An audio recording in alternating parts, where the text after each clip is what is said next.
আল্লাহর রাসূল বলেন ক্বালান নবী সাল্লাল্লাহু আলাইহি ওয়াসাল্লাম আলাইকুম বিমুজালাসাতিল উলামা, তোমাদের জন্য জরুরি হলো উলামায়ে কেরামের সুহবতে থাকা। সুবহানাল্লাহ। কার কথা এটা? নবীজির কথা।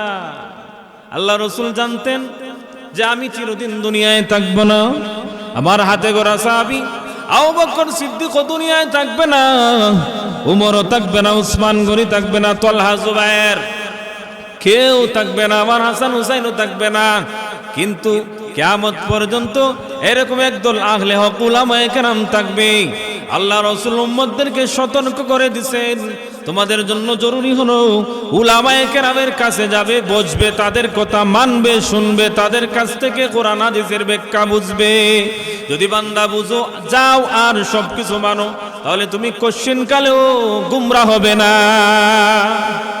তাহলে আমরা কি উলামায়ে কেরামের কাছে যাব, কদর করব?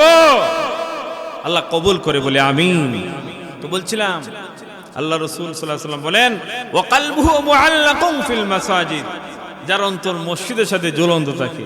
তা আজকের আমার আলোচনার দ্বিতীয় পর্বে একটা বিষয় হচ্ছে আমাদের মসজিদ অন্তর যেন মসজিদে থাকে। হাদিসে আছে আখেরি জামানায় মসজিদ থাকবে বড় সুন্দর, নামাজ পড়লাম মসজিদে বড় সুন্দর লাগলো, কিন্তু সুন্দর মসজিদ করলেই হবে না, মুসল্লি দ্বারাও মসজিদকে ভরপুর করতে হবে। আল্লাহ কবুল করে বলে আমিন। কিতাবে লেখা আছে মুমিন বান্দা যখন মসজিদে যায়, আল মুমিনু ফিল মাসাজিদে কাসসামা, আল মুমিনু ফিল মাসাজিদে কাসসামাকে ফিল মা। মুমিন যখন মসজিদে যায় তার অন্তরের মধ্যে এমন প্রশান্তি লাগে যেমন মাছ পানির মধ্যে শান্তি পায়। ওয়াল মুনাফিকু ফিল মাসাজিদে কাত্তাইরি ফিল কাফাসি, আর মুনাফিক যার ভিতরে নেফাকি আছে, সুকুলকুরি করে, দিলটা ভালো না, হারাম খায়, দেখায় দেখায় নামাজ পড়ে, এরকম মানুষ যখন মসজিদে যায় তার অবস্থা এমন হয় পুরো অশান্তি লাগে। কিভাবে তাড়াতাড়ি বার হইতো মসজিদ থেকে, কিভাবে তাড়াতাড়ি মসজিদ থেকে বের হবে, অশান্তি অশান্তি লাগে। ওয়াল মুনাফিকু ফিল মসজিদে কাল কাফাসে কাত্তাইরি ফিল কাফাসি, যেমন নাকি কোনো পাখিকে যদি তার চতুর দেওয়ালের ভিতরে বন্দী করে রাখা হয় অথবা পাখিকে রাখা হয়, এটা আপনাদের এলাকার মধ্যে কি বলে? পিঞ্জিরা।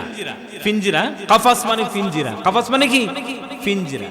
পিঞ্জিরার ভিতরে যেমন ফাকিরে ঢুকাইলে পরে ছটফট পরে কখন যেন বের হয়ে যায়, বের হওয়ার জন্য পাগল পারা হয়ে যায়, ঠিক তেমন হবে মুনাফিক যখন মসজিদে যায় তার অন্তরটা বের হওয়ার জন্য পাগল পারা হইয়া যায়। ঠিক না বেটি? ঘটনা মনে হয়ে গেল, এক ব্যক্তি খুব আল্লাহওয়ালা, খুব আল্লাহওয়ালা, কিন্তু সে ধনী না, ধনীর দোকানের কর্মচারী, ধনীর দোকানের কর্মচারী। মাজন ভাইকে বলে, ভাই আমাকে নামাজ পড়ার সুযোগ দিন, নামাজ পড়া যাইতেছি। নামাজ পড়ার পরে সে তো মুমিন, কাদ আফলাহা মান তাযাক্কা, তার অন্তর তো পরিষ্কার, সে তো নামাজ পড়তে মজা পায়, সে তো বড় আনন্দ পাইতেছে, তেলাওয়াত আরম্ভ করছে। নামাজ যখন শেষ হয়ে গেল এবার সে তাসবিহ পড়তেছে, সুবহানাল্লাহ সুবহানাল্লাহ। লালার খান মহল্লাবাসীর উদ্যোগে বাৎসরিক ইসলামী মহাসম্মেলনের অধ্যকার অধিবেশনের সম্মানিত সভাপতি সাহেব, উপস্থিত জাতির কর্ণধার উলামায়ে কেরাম, আমার সামনে বসা আছেন আমার বাবার বয়সের মুরব্বিয়ানে আযম, নওজোয়ান ভাইরা, মাইকের আওয়াজ যতদূর পৌঁছতেছি বাসায় অথবা বাড়িতে অবস্থানরত আমার অত্যন্ত শ্রদ্ধেয় সম্মানিত মা বোনেরা, আল্লাহ সুবহানাহু ওয়া তাআলার দরবারে লাখ কোটি শুকর ও সুজুদ আদায় করছি যে মহান আল্লাহ সুবহানাহু ওয়া তাআলা আপনাকে আমাকে উলামায়ে কেরামের মজলিসে বাৎসরিক ইসলামী মহাসম্মেলনে এই প্রচণ্ড ঠান্ডার দিনে এই সামিয়ানার নিচে বসার আসার তৌফিক দিয়েছেন। এই জন্য দিল থেকে শুকরিয়া আদায় করছি। সবাই বলি আলহামদুলিল্লাহ। আপনাদের আওয়াজে বোঝা যাচ্ছে আপনাদের ঠান্ডা লেগে গেছে। আমরা তো সফর করে আসছি, যেহেতু এই এলাকারই মানুষ আপনারা, সুতরাং শুকুর আদায় করতে হবে জোরে সুরে, যাতে করে ভিতরের কলব লয়। এজন্য সবাই শুকরিয়া আদায় করেন আলহামদুলিল্লাহ। সাহাবায়ে কেরাম রাদিয়াল্লাহু তাআলা আনহুম আজমাইন, কিতাবুল মাগাজি বুখারী শরীফের দ্বিতীয় খণ্ডে নবী করিম সাল্লাল্লাহু আলাইহি ওয়াসাল্লামের যুদ্ধের ঘটনাবলী উল্লেখ করা হয়েছে। বদর যুদ্ধ প্রথম মুসলমানদের প্রথম যুদ্ধ। মুসলমান সংখ্যা কতজন ছিল? 313 জন। কাফের কুফার প্রায় 1000। তো আল্লাহ সুবহানাহু ওয়া তাআলা 313 জন মর্দে মুজাহিদ সাহাবায়ে কেরামের ভিতরে ঈমানের এমন স্পিরিট জজবা দিয়েছিলেন যে ইতিহাসে স্মরণীয় আসহাবে বদরিন হিসাবে নাম উল্লেখ করা হয়। সুবহানাল্লাহ। যে যাদের নাম পড়ে দোয়া করলো আল্লাহ তাআলা দোয়া কবুল করে। সুবহানাল্লাহ। তা আপনারা, আমার মনে হয় এলাকার মধ্যে মানুষ কম নাকি না বেশি? কেমন মানুষ হবে? অনেক হবে। তো আল্লাহ তাআলা যাকে তৌফিক দেন তারাই দিনের কাজে আসতে পারে। আমরা এখানে আসতে পেরে খুশি না বেজার? জোরে বলেন খুশি না বেজার? এগুলো রেকর্ড হইতেছে, রেকর্ড। আমাদের প্রতিটি সময় প্রতিটি মুহূর্ত রেকর্ড হইতেছে। আল্লাহ তাআলা পবিত্র কোরআনুল কারীম উল্লেখ করেন, কিরামান কাতিবিন ইয়ালামুনা মা তাফআলুন। কিরামান কাতিবিন আপনার আমার সাথে আছে না নাই? আছে। আমরা যা করি সব কিছু তারা লিখতেছে। সুবহানাল্লাহ। আজকের জানুয়ারি মাসের 22 তারিখের প্রোগ্রাম, এগুলো ফেরেশতারা লিখতেছে। কখন কি করি, কোন অবস্থায় আছি, সব কিছুর হালত আপনার আমার সামনে কিয়ামতের ময়দানে উল্লেখ করা হবে। লা ইউগাদিরু সগীরাতান ওয়ালা কাবীরাতান ইল্লা আহসাহা। আমাদের সামনে কিতাব আসবে, কিতাব, আমলনামা, হায়াতে জিন্দেগির ছোট বড় যা আছে সব আমরা দেখব। আল্লাহ কোরআনে বলেন, ইকরা কিতাবাকা কাফা বিনফসিকা আল-ইয়াওমা আলাইকা হাসিবা। আল্লাহ বলবেন, বান্দা তুমি পড়ো, কোন জিনিস হায়াতে জিন্দেগিতে করেছিলে তুমি পড়ো, আর নিজে হিসাব করো কি আমল করেছিলে। তোমার ঠিকানা কি হবে? তুমি দেখো আমি আল্লাহ কিছু কমাই নাই, বাড়াই নাই, আমি তোমার প্রতি জুলুম করি নাই। আজকে জানুয়ারি মাসের 22 তারিখের প্রোগ্রামটাও সেই দিন আল্লাহ রাব্বুল আলামিন আল্লাহ তাআলার সামনে কিয়ামতের ময়দানে যখন নাকি তুলে ধরা হবে, অবাক হয়ে যাবেন। আর কিছু সময় উলামায়ে কেরামের সহবতে ছিলাম, এত সওয়াব আল্লাহ তাআলা দিয়েছেন, কিছু সময়ের সবকে বাড়াইতে বাড়াইতে আল্লাহ তাআলা পাহাড় পরিমাণ সব আমাদের সামনে তুলে ধরেছেন। সুবহানাল্লাহ। এগুলো হলো ফজাইল, ফজাইল, ফজিলত। তাহলে আমরা তো বসতে পারলাম খুশি না বেজার? আল্লাহর ওলিদের নেক নজর আর কিছু সময়ের সহবতের কারণে জীবন পরিবর্তন হয়ে যায়। সুবহানাল্লাহ। আমি আপনাদের সামনে পবিত্র কোরআনুল কারীমের 2 জায়গা থেকে আয়াত তেলাওয়াত করেছি। এগুলোকে সামনে রেখে মুত্তাফাকুন আলাইহি বুখারী মুসলিমের লম্বা একটা হাদিস আপনাদের সামনে সংক্ষিপ্ত আকারে তেলাওয়াত করেছি, পাঠ করেছি। এগুলোকে সামনে রেখে আজকে আলোচনা করার চেষ্টা করব। আমা তৌফিক ইল্লা বিল্লাহ। আল্লাহ তাআলা যেন এই আলোচনা থেকে আপনাকে আমাকে উভয়কে উপকারী জিনিস দান করেন বলে আমিন। জীবন চলে যাবে, জীবন থেমে থাকে। আজকের সকাল রয়েছে, সন্ধ্যা হয়েছে, এশার নামাজ পড়েছি, আবার ফজর হয়ে যাবে। হায়াতে জিন্দেগি ধীরে ধীরে চলেই যাবে। এক সময় আমরা ছোট ছিলাম, এখন যুবক, কেউ বৃদ্ধ, কারো দাড়ি পেকে গেছে, আগামীকাল হয়তো কবরে চলে যেতে হবে, ঠিক না? কিন্তু কিসের জন্য আসলাম?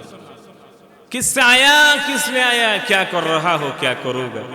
কিসের জন্য আসলাম, কি করতেছি, কি করব, কি করতেছি, কি করব, কোত্থেকে আসলাম, এগুলো যদি আমাদের ব্রেনে জাগা হয়, যদি এগুলো আমরা বুঝি, তাহলে আপনার আমার জন্য আখিরাত সহজ হয়ে যাবে। বলি আমিন।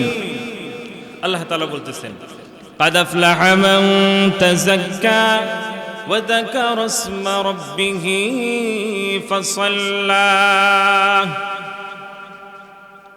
قد أفلح من تزكى ওই ব্যক্তি সফল হয়ে গেল যে নিজের আত্মাকে পরিশুদ্ধ করলো, নিজের আত্মাকে পরিশুদ্ধ করলো। তার মানে হলো হায়াতে জিন্দেগিতে আমার আত্মা গুনাহের কারণে পরিশুদ্ধ থাকে না, আমাদের গুনাহের কারণে আমাদের জীবন, আমাদের আত্মা কলুষিত হয়ে যায়। এজন্য আল্লাহ তাআলা বলেন, قد أفلح من تزكى وذكر اسم ربه فصلى। সুবহানাল্লাহ। আর যারা আল্লাহর নাম স্মরণ করে এবং নামাজ আদায় করে, তাহলে বুঝা গেল আত্মাকে পরিশুদ্ধ করতে গেলে আল্লাহর নামের জিকিরের প্রয়োজন আছে না নাই, এবং সালাতের প্রয়োজন আছে না নাই, নামাজ আদায় করতে হবে। নামাজ ব্যতীত কোনো উপায় নাই। আল্লাহ কোরআনে বলছেন, উতলু মা উহিয়া ইলাইকা মিনাল কিতাবি ওয়া আকিমিস সালাহ ইন্নাস সালাতা তানহা আনিল ফাহশাই ওয়াল মুনকার ওয়ালা যিকরুল্লাহি আকবার ওয়াল্লাহু ইয়ালামু মা তাসনাউন। আল্লাহু আকবার। আল্লাহ বলেন, উতলু মা উহিয়া ইলাইকা মিনাল কিতাব, হে নবী আপনার উপর যে কোরআন নাজিল হয়েছে তা আপনি তেলাওয়াত করেন এবং নামাজ কায়েম করেন। সুবহানাল্লাহ। তো বুঝা গেল কোরআন তেলাওয়াত ব্যতীত নামাজ হয় না। নামাজের জন্য কোরআন তেলাওয়াত সহি করা জরুরি। যারা পরিপূর্ণ কোরআন পড়তেও পারি না, আমরা যেন কয়েকটা সূরা সুন্দর করে পড়তে পারি। আল্লাহ তৌফিক দান করে, বলে আমিন। আল্লাহ রাব্বুল আলামিন হায়াতে জিন্দেগিতে শেষ হওয়ার পরে আপনার আমাদের জন্য রয়েছে আলমে বরজখ, আছে না নাই? আলমে আখিরাত আছে না নাই? আলমে কিয়ামত আছে না নাই? তো কিয়ামতের ময়দানে কেমন পরিস্থিতি হবে সেই দিন, আল্লাহ রাব্বুল আলামিন সেই দিনের কথাগুলো তুলে ধরেছেন। আল্লাহ তাআলা সূরাতুল হজ্জে উল্লেখ করতেছেন, ইয়া আইয়ুহান নাসুত্তাকু রাব্বাকুম ইন্না যালযালাতাস সাআতি শাইউন আযীম। হে মানুষ সকল, তোমরা আল্লাহকে ভয় করো, তোমরা তোমাদের রবকে ভয় করো, কেননা সেই কিয়ামত বড় ভয়াবহ, বড় কঠিন। সেখানে কাহারও কোনো কথা চলবে না, কাহারও কোনো রাজত্ব, বাহাদুরি, ক্ষমতা কিছুই চলবে না। টাকার গরমই চলবে, ক্ষমতার বাহাদুরি, অহংকার, সৌন্দর্য,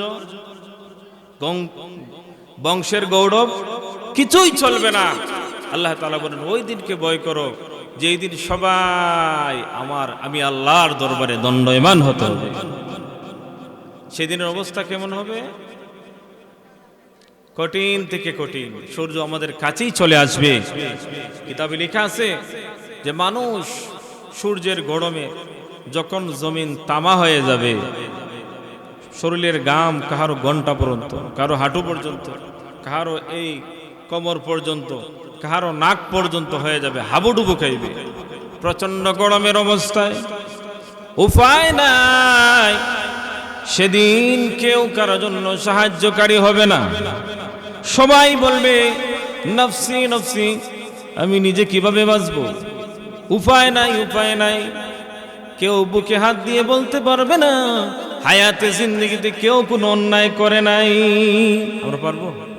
আমাদের জীবনে বলতে পারবো যে জীবনও কোনো গুনাহ করি নাই, এমন কেউ বলতে পারবো? সেই কিয়ামতের ময়দানে কিতাবে হাদিসে উল্লেখ আছে, সমস্ত নবী রাসূলগণই নফসি নফসি বলবেন। সুবহানাল্লাহ বলেন। ইব্রাহিম আলাইহিস সালাতু ওয়াস সালাম নফসি নফসি, নূহ আলাইহিস সালাতু ওয়াস সালাম নফসি নফসি, সব নবীরা নফসি নফসি। আদম আলাইহিস সালাতু ওয়াস সালামও ভয়ে থাকবেন। একবার তো আপনার আমার নবী মুহাম্মদুর রাসূলুল্লাহ সাল্লাল্লাহু আলাইহি ওয়াসাল্লাম আল্লাহুম্মা উম্মতি আল্লাহুম্মা উম্মতি বলবেন, সুবহানাল্লাহ। আল্লাহ রাসূল সিজদা দিবেন মাকামে মাহমুদে। আল্লাহ তাআলা এই সিজদার মধ্যে নবীজি এমন কিছু প্রশংসা আল্লাহ তাআলার করবেন, আল্লাহ তাআলা খুশি হয়ে যাবেন, সুবহানাল্লাহ। আল্লাহ বলে ইরফা রাসাকা ইয়া মুহাম্মদ, হে নবী, দুনিয়ায় হায়াতে জিন্দেগিতে আপনাকে কখন আমি লজ্জিত করি নাই। আপনি আপনার মাথা উত্তোলন করুন, আপনি যা বলবেন আমি তাই আজকে আমি কবুল করে নিব, সুবহানাল্লাহ। সেই কঠিন মুহূর্তে যখন আল্লাহর আরশের ছায়া ছাড়া কোনো ছায়া থাকবে না, তখন আল্লাহ রাব্বুল আলামিন সেই দিন কঠিন মুসিবতের সময়ও 7 প্রকার মানুষকে আরশে আজিমের নিচে জায়গা দিবেন, বলি আলহামদুলিল্লাহ। সেই 7 প্রকার সংক্ষিপ্ত আকারে আলোচনা করব, দেখি আমরা কোন প্রকারও পড়ি কিনা। قال النبي صلى الله عليه وسلم, আল্লাহর রাসূল বলেন, নবীজির প্রিয় সাহাবী আবু হুরায়রা রাদিয়াল্লাহু তাআলা আনহুর riwayat, নবীজি বলেন যে হাদিসটা বুখারী মুসলিম উভয় কিতাবে আছে, সাবআতুন ইউযিল্লুহুমুল্লাহু ফি যিল্লিহি ইয়াওমা লা যিল্লা ইল্লা যিল্লুহু। কিয়ামতের ময়দানে যেদিন নাকি আরশে আজিমের ছায়া ব্যতীত কোনো ছায়া থাকবে না, সেদিন আল্লাহ রাব্বুল আলামিন 7 প্রকার মানুষকে আরশে আজিমের ছায়ার নিচে জায়গা দিবেন। 1 নম্বর 1 আল ইমামুল আদিল, ন্যায়পরায়ণ শাসক, সুবহানাল্লাহ বলি, ন্যায়পরায়ণ শাসক। কিতাবে লেখা আছে মানুষ যখন ক্ষমতা পায়, বুঝেন, ক্ষমতার ভরে আছে না, তখন মানুষ সে যা পায় তার থেকে বেশি নেয়, আর তার কাছে যে পাবে তার থেকে বেশি সে আদায় করে।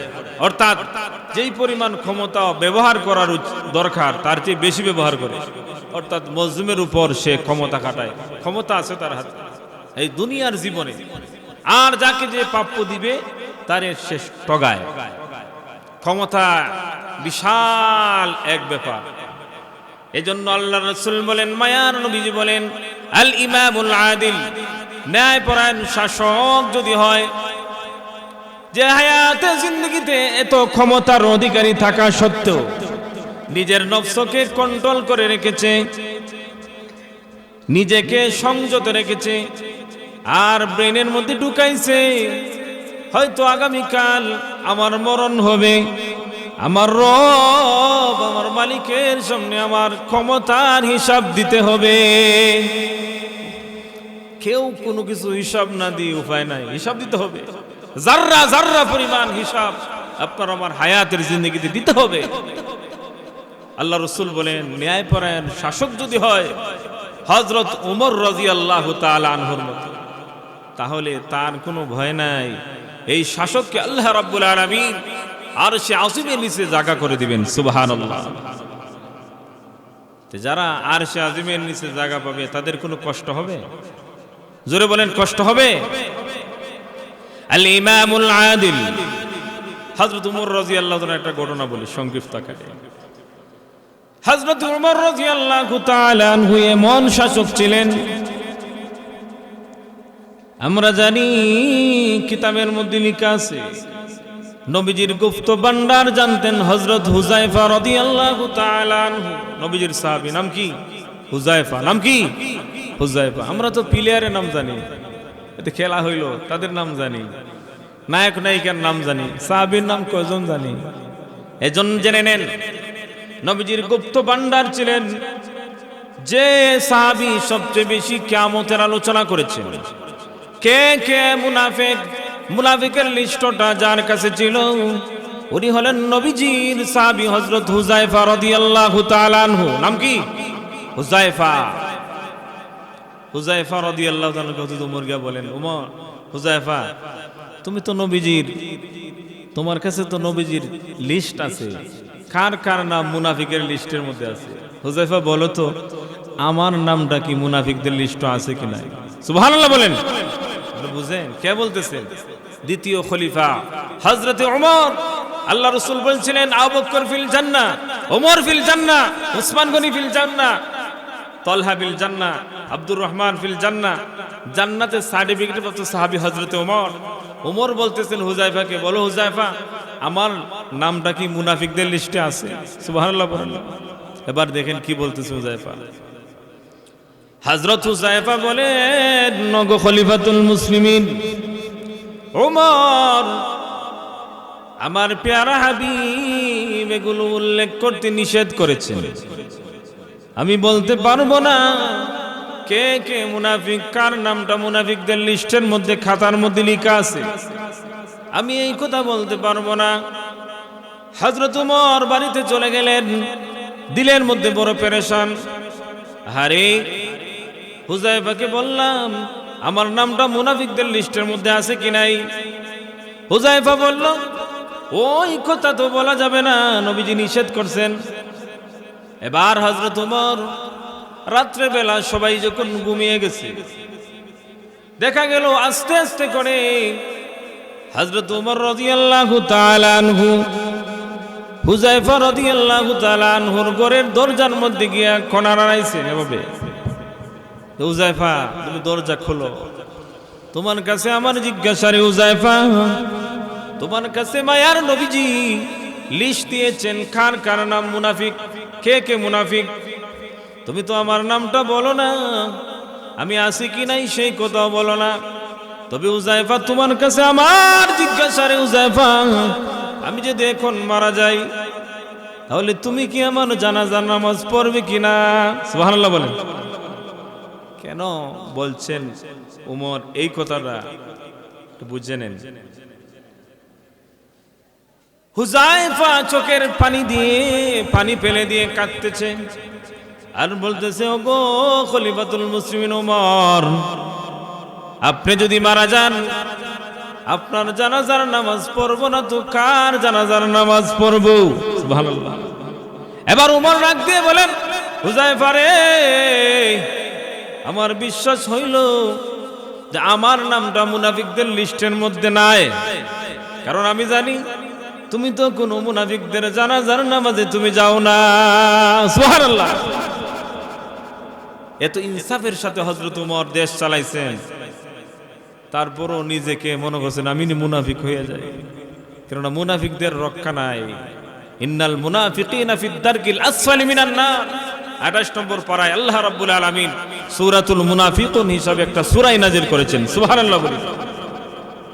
এত ভয় ছিল হযরত ওমরের, এমনকি রাত্রে বেলা প্রজাদের খবর নিজ নিজ নিজ একা একা হাইটা হাইটা খবর লইতেন। সেই ছিল সোনালী যুগ, ইসলামী যুগ, খেলাফতের যুগ। সেই যুগের নমুনা আমরা পাই না, সেই যুগের ছায়া আমরা দেখি, আমরা এগুলো দেখি না। আমাদের যারা আছেন সামান্য কর্মকর্তা, তারা যদি আসেন তাহলে শহরের রাস্তাঘাট সবকিছু ব্লক করে দেওয়া হয়, ঠিক না? অথচ খলিফাতুল মুসলিমিন শুধু নয়, ওই বংশ থেকেই হযরত ওমর ইবনে আব্দুল আজিজ রাহমাতুল্লাহি আলাইহি নাম শুনছেন, দ্বিতীয় সানি খলিফা, দ্বিতীয় ওমর যাকে বলা হইতো হযরতে ওমর ইবনে আব্দুল আজিজ রাহমাতুল্লাহি আলাইহির অবস্থা কেমন ছিল দেখেন। উনিও তো খলিফাতুল মুসলিমিন ছিলেন, কিভাবে দেশে চালাইছেন, এত ইনসাফ ছিল উনার আমলে। বকরি এবং বাঘ একসাথে পানি খাইছে, সুবহানাল্লাহ বলি। ইনসাফের আসর সমস্ত মখলুকাতের মধ্যে আল্লাহ তাআলা দিয়েছিলেন, সুবহানাল্লাহ। দেশের শাসনকর্তা যখন ইনসাফগার হবে তখন জনগণের উপরও একটা ভালো আসর পড়ে।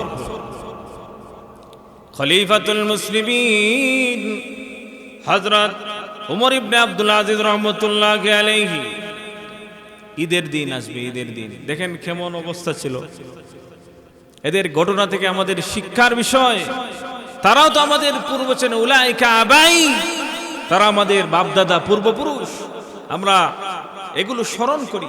ওমর ইবনে আব্দুল আজিজ রাহমাতুল্লাহি আলাইহির মেয়েরা বলতেছেন, বাবা আগামীকাল ঈদ হবে। কি হবে? ঈদ হবে, আমাদেরকে নতুন জামা কিনে দেন। নতুন, কারণ নতুন জামা পরে ঈদ করা সুন্নত। কি উনি বললেন আমি কোত্থেকে দেবো, আমার কাছে তো টাকাই নেই, অথচ খলিফাতুল মুসলিমিন, সুবহানাল্লাহ বলেন না, বাদশা আমাদের দেশ ছোট্ট বাংলাদেশের মতো দেশে বাদশা না, এর চেয়ে অনেক বড়। এবার ওমর ইবনে আব্দুল আজিজ রহমাতুল্লাহি আলাইহি চলে গেলেন বাইতুল মাল সংরক্ষণের দায়িত্বে যিনি আছেন অর্থমন্ত্রী, তাকে কি বলা হয়, অর্থমন্ত্রী।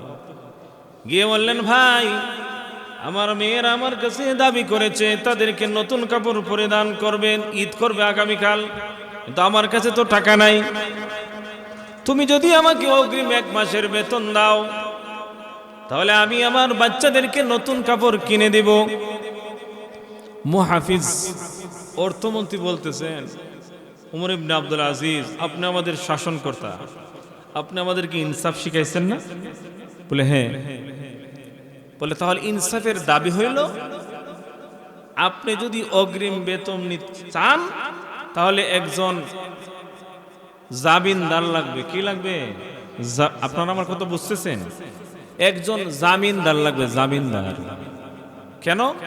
যদি আজকে রাত্রেবেলা আপনি মারা যান এই টাকাটা খেয়ে দিবে, 1 মাসের বেতন অগ্রিম নেবেন, তাহলে এই 1 মাসের টাকাটা খেয়ে দিবে। এবং উনি এই কথা বলার সাথে সাথে কিসের টাকা নিবে? মুহাফিজকে জড়িয়ে ধরে ওমর ইবনে আব্দুল আজিজ রাহমাতুল্লাহি আলাইহি চোখের পানি ফেলে দিয়ে কাঁদতেছেন আর বলতেছেন, তোমার বুকটা আমার বুকের মধ্যে লাগাও, তুমি আজকে যে জিনিসটা আমাকে ইয়াদ করায় দিলা আমার বুকটা শীতল হয়ে গেছে। আমার মেয়েরা যদি পুরান কাপড় পরিধান করে ঈদ করে তারপরও ঈদ হবে কি হবে না? কিন্তু আমাকে যদি আমার কোনো জামিনদার নাই, 1 মাসের বেতন নিয়ে যদি আজকে রাত্রি বেলা আমি মারা যাই তাহলে জাহান্নামে আমাকে জ্বলতে হবে, কেননা আমি তো বাইতুল মালের টাকা মেরে আমি কবরে গেলাম, আমার দরকার নাই, টাকার প্রয়োজন নাই। এই কথা বলে বাড়িতে এসে মেয়েদেরকে বললেন, মেয়েরা রে, তোমরা আমাকে বলেছিলে আগামীকাল ঈদ, নতুন কাপড় কিনে দিব আর নতুন কাপড় পরিধান করে তোমরা ঈদ করবে। আমি টাকা আনতে গিয়েছিলাম কিন্তু কোনো জামিনদার পাই নাই। সুতরাং যদি মেয়েরা আমার, আমি যদি আজকে রাত্রেবেলা মারা যাই তাহলে কিয়ামতের ময়দানে ওই টাকা না দেওয়ার কারণে আল্লাহর সামনে দণ্ডায়মান আসামি হিসাবে আমি দাঁড়াইতে হবে। সুতরাং মেয়েরা আমার পুরান কাপড় পরিধান করে ঈদ করো, এর বিনিময়ে আল্লাহ রাব্বুল আলামিন আখিরাতে তোমাদেরকে জান্নাতের বালাখানার মধ্যে ঈদ করাইবেন। সুবহানাল্লাহ, কি বুঝেন? এজন্য আল্লাহ রাসূল বলেন, আল ইমামুল আদিল, ন্যায় পরায়ণ বাদশা যারা হবে, শাসকগণ যারা হবে, তাদেরকে আল্লাহ রাব্বুল আলামিন আরশে আজিমের নিচে তাদের ঠিকানা করে দিবেন। সুবহানাল্লাহ। নাম্বার 1 ঘটনা অনেকটাই বলতে পারি কিন্তু সময় হবে না। 7 প্রকারের মধ্যে 1 প্রকার। তাহলে আমরা তো আমাদের স্বপ্ন নাই, আমরা তো দেশের প্রধানমন্ত্রী হব আর আমরা অর্থমন্ত্রী হব, এরকম আমাদের স্বপ্ন নাই। স্বপ্ন নেওয়া ভালো না, এমনি বলুন, কি বলেন, সোজা সাজাই বলা, এগুলো দরকারও আমাদের নাই। আল্লাহর রাসূল বলেন, ওয়ারাজুলুন কলবুহু মুআল্লাকুম ফিল মাসাজিদ। 2 নম্বর প্রকার হলো যাদেরকে আল্লাহ রাব্বুল আলামিন দয়া করে, মায়া করে, মহব্বত করে আরশে আজিমের নিচে জায়গা করে দিবেন। যারা আরশে আজিমের নিচে জায়গা পাবে তাদের কোনো পেরেশান নাই, চিন্তার কারণ হবে না। আল্লাহর রাসূল বলেন, ওয়ারাজুলুন কলবুহু মুআল্লাকুম ফিল মাসাজিদ, যাদের অন্তর ঝুলন্ত থাকে মসজিদের সাথে। সুবহানাল্লাহ, যাদের অন্তর ঝুলন্ত থাকে মসজিদের সাথে। ব্যাখ্যায় লিখেন মুহাদ্দিসিনে কেরাম, এক ওয়াক্ত নামাজ পড়ার পরে আরেক ওয়াক্ত কখন চলে আসবে, এই জিনিসটা অন্তরের মধ্যে একটা ধাক্কা দেয়। ফজরের নামাজ মুরব্বীরা পড়ার পরে, নওজোয়ান ভাইরা পড়ার পরে কাজে চলে গেলেন, চাকরিতে চলে যায়, কিন্তু দিলের মধ্যে এই পেরেশান, কখন জোহরের আজান হয়ে যাবে। হয় কি হয় না? যারা নামাজি আপনারা আছেন, এরকম একটা অনুভূতি হয় কি হয় না? জোরে বলেন, হয় কি হয় না? আল্লাহর রাসূল বলেন, ফজরের নামাজ জামাতে আদায় করার পরে কখন জোহরের নামাজের আজান হবে এই চিন্তা মাথার মধ্যে থাকে। জোহরের নামাজ আদায় করার পরে আসরের আজান কখন নাকি পড়ে যায় এই টেনশন জেহেনের মধ্যে থাকে। আসরের নামাজ পড়ার পরে মাগরিবের আজান কখন যেন পড়ে যায়। মাগরিবের নামাজ পড়ার পরে এশার নামাজ কখন জানি এশার নামাজের আজান হয়ে যায়। এতে একটা দিলের সম্পর্ক মসজিদের সাথে জ্বলন্ত থাকে।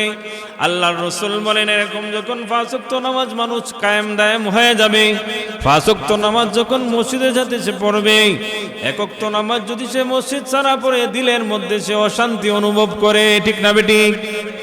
এই কথাই আল্লাহর রাসূল বুখারী শরীফের হাদিসে বলেন ওয়ারাজুলুন কলবুহু মুআল্লাকুন ফিল মাসাজিদ, যার অন্তর মসজিদের সাথে ঝুলন্ত থাকে আল্লাহর রাসূল বলেন ওই ব্যক্তিকে আল্লাহ রাব্বুল আলামিন আরশে আজিমের নিচে তার ঠিকানা করে দিবেন। সুবহানাল্লাহ। তাহলে এই প্রকারে তো আমরা কমপক্ষে ঢুকতে পারবো। তাহলে আজকের আলোচনার একটা শিক্ষা এই পয়েন্টের, আমরা বিনা প্রয়োজনে মসজিদ ছাড়া নামাজ পড়ব না, জামাত ছাড়া নামাজ পড়ব না। রাসূল পাক সাল্লাল্লাহু আলাইহি ওয়াসাল্লাম বলেন একা নামাজ পড়লে 1 রাকাতের সওয়াব, মসজিদে গিয়ে নামাজ পড়লে 27 রাকাতের সওয়াব। আরেক বর্ণনা আছে জামে মসজিদে নামাজ পড়লে 500 রাকাতের সওয়াব। সুবহানাল্লাহ, 500 রাকাত। রমজানের মাসে তারাবির নামাজ দিয়ে পড়ি 20 রাকাত নামাজ পড়তেই তো হাঁটু কোমর কি বলেন মটমটি পটপটি করে। আর এখন তো একদল বাড়েছে 8 রাকাত 6 রাকাত। এগুলো আপনাদের এখানে আসেনি? আসেনি ভাই? 8 আছে। আহলে হাদিস, আহলে হাদিস নাম কি দিছে? আহলে হাদিস নাম এই গলত। কি বললাম? আহলে হাদিস নাম এই গলত। আহলে হাদিস তাহলে কোরআন কোথায় যাবে? তার আকদল বের হবে আহলে কোরআন। কি বের হবে? আহলে কোরআন। কেউ বলে আমি হলাম আহলে হাদিস, আকদল বলবে আমি হলাম আহলে কোরআন। আমরা কি বলবো? আহলে সুন্নাত ওয়াল জামাত। জোরে বলেন আহলে সুন্নাত ওয়াল জামাত। আহলে সুন্নাত দ্বারা নবীজির সব হাদিসের উপর আমল করা যাবে না। আমরা তো পড়াই, ছাত্রদেরকে বুঝাইতে হয়তো সব হাদিসের উপর কি আমল করা যাবে? জোরে বলেন। নবীজি বিবাহ করেছেন 11টা, কয়টা হাদিসে আছে না নাই? আমরা কি 11টা পারবো? এজন্য সব হাদিসের উপর আমল করা যাবে না, কিন্তু নবীজির সুন্নতের উপর আমল করা যাবে। বিবাহ আমরা করতে পারবো যাদের সামর্থ্য আছে, কুওয়াতান ও মালান, টাকা পয়সা আছে, শক্তিও আছে, ইনসাফ যার আছে। কয়টা? আরবাআতুন, 4টা। কয়টা? 4টা করা যাবে। এখন 4টা করলে 2টা করলেই তো ঝামেলা করে জায়গা হয় না। এই ইতিহাস মনে পড়ে গেল, আমাদের হুজুর পড়াইতে গিয়ে একটা ঘটনা বলছিলেন।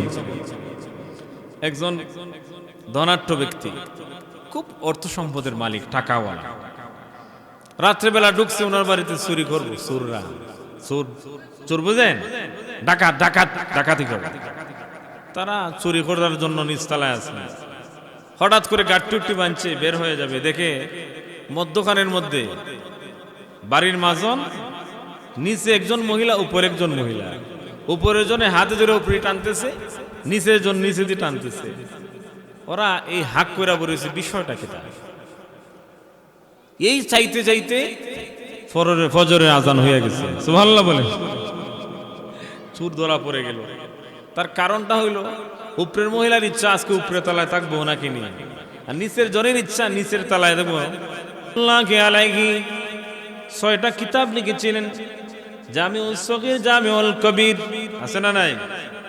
এত পরিমাণ ইলমের ভান্ডার জমা করেছেন। ছাত্রর মধ্যে যদি এত ইলম থাকে তাহলে উস্তাদের মধ্যে কি পরিমাণ ইলম ছিল?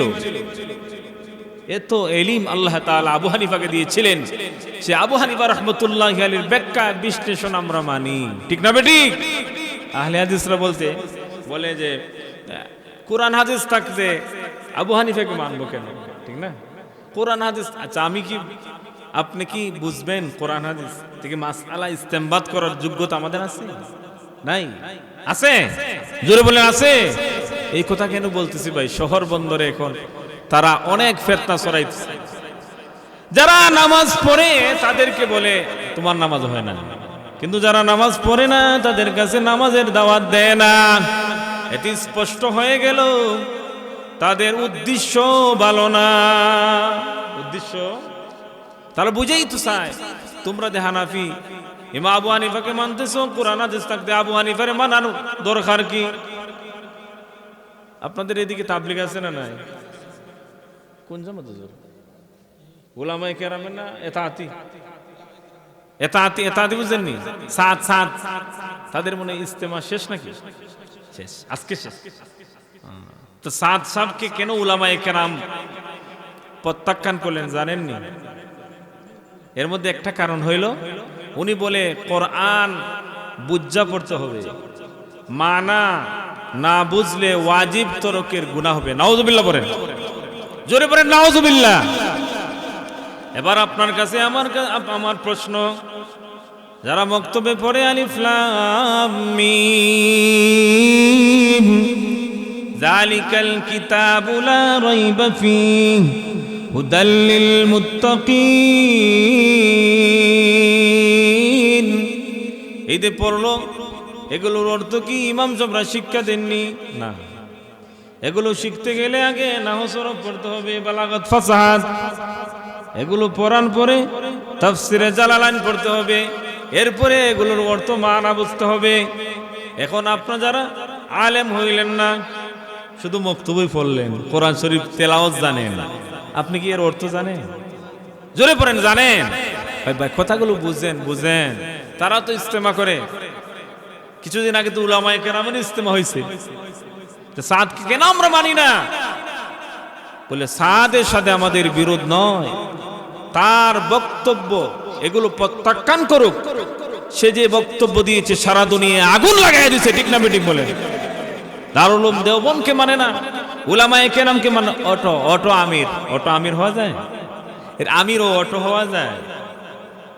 আমি মাদ্রাসার মধ্যে পড়াইতেছি, আমি বললি প্রিন্সিপাল হয়ে যাব? অটো আমির হওয়া যায় না? যখন জামাত বের হয় মুরব্বী চাচা 10 জন মিল্লা জামাত বের হয়, ভাই আমরা যখন জামাত বার করলাম একজন আমির বানাও, ঠিক না বেঠিক? মশওয়ারা করে নাই ভাই আব্দুর রহমান, আমার কথা বুঝেন তো? ও আব্দুর রহমান ভাই, অনেকদিন পরে আজকে আইছেন আপনাকে আমরা আমির বানাইমু। সব বাকি 8 জনই কই ঠিক আছে বাইরে বানাইলাম, সুবহানাল্লাহ বলেন। আমার চাচা একজন তাবলীগের জন্য বড় পাগল পাড়া, চাচার ছেলেও আলেম হয়েছে, বলে আলহামদুলিল্লাহ। যখন 10 জনের জামাত যায়, একজন বলে আব্দুর রহমান ভাই গত মাসে তুমি জামাতে যাও নাই, তোমাকে আজকে আমির বানাইলাম, বাকি 8 জনকে আমরা মান্য নিলাম, ঠিক না বেটি? এখন বাকি 8 জনে যে কয় না আব্দুর রহমান ভাইকে আমির বানানো যাবে না, আজকে বানাইবো আব্দুল কুদ্দুস ভাইকে, থেকে আমির হইব। ঠিক তেমনি ভাবে উলামায়ে কেরাম সাদ সাবরে আমির বানান নাই, সে নিজে থেকে আমির হইয়া গেছে। নাম্বার 1 গলত। 2 নম্বর, সে বলে কোরআন যদি না বুঝিয়া পড়ো তাহলে ওয়াজিব তরকের গুনাহ হবে, নাউজুবিল্লাহ। এ দ্বারা সে 2টা ক্ষতি করলো। নাম্বার 1 ক্ষতিটা হলো মানুষদেরকে কোরআন তেলাওয়াত থেকে বন্ধ করে দেওয়া, ঠিক না বেঠিক? কারণ কোরআনুল কারীমের অর্থ কয়জনে জানে? আলেম উলামাদেরকে আমি জিজ্ঞাসা করি, আলিফ লাম মিম, হুজুর আমার সাথে আছেন? আলিফ লাম রা তাহা কাফ হা ইয়া আইন সাদ ইয়াসিন নুন,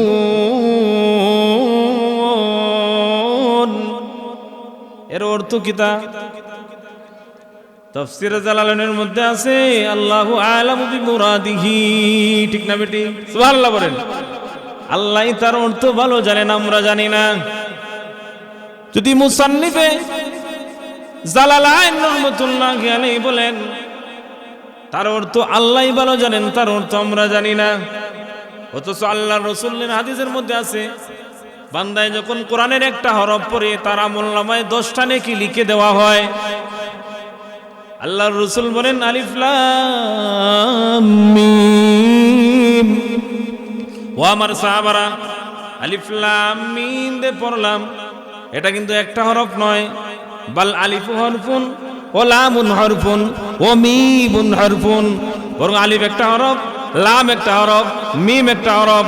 সুতরাং কোন বান্দায় যদি আনা বুঝিয়াও আলিফ লাম মিম পড়ে নেই, আমার আল্লাহ খুশি হয়ে তার আমলনামার মধ্যে 30টা নেকি লিখে দেন। সুবহানাল্লাহ। সাদ শব্দ বলল যে না বুঝিয়া কোরআন পড়লে ওয়াজিব তরকের গুনাহ হবে, তে নবীজির হাদিস অস্বীকার করলো, মানলো না। কোন ব্যক্তি যদি নবীর হাদিসকে মানে না, সে তার ঈমান থাকে না। আমি আর ওইদিকে যাব না, আমার কথা এতটুকুই, সাদকে মানা যাবে না, আমরা থাকবো উলামায়ে কেরামের সাথে, ঠিক না বেঠিক? উলামায়ে কেরাম যাবে যেদিকে, আমরা যাব সেদিকে, তাহলে আমরা গুমরাহ হব না। আল্লাহর রাসূল বলেন, قال النبي صلى الله عليه وسلم عليكم بمجالسة العلماء, তোমাদের জন্য জরুরি হলো উলামায়ে কেরামের সুহবতে থাকা। সুবহানাল্লাহ। কার কথা এটা? নবীজির কথা।